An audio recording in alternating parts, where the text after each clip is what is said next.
Today I will be showing you how to remove limitation from PayPal account.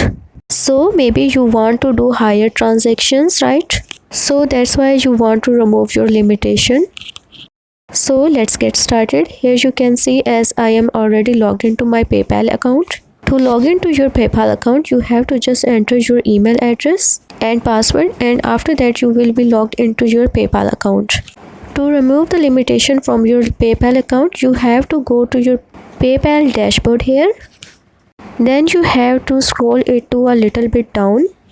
And here at the bottom you will find an option called help. You have to press this option. Now here in search box you have to search for the limit. And then just you need to do is hit the enter button here. And after that you can see what is my PayPal account limit. You need to just click on this option.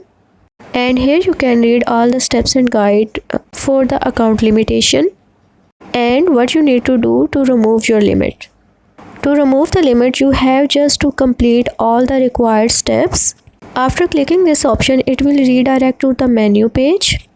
And here it is showing me what are the required documents I have to submit in order to remove the limit from my account. So it will remove the limit from your PayPal account. And that's how you can remove your PayPal account limit.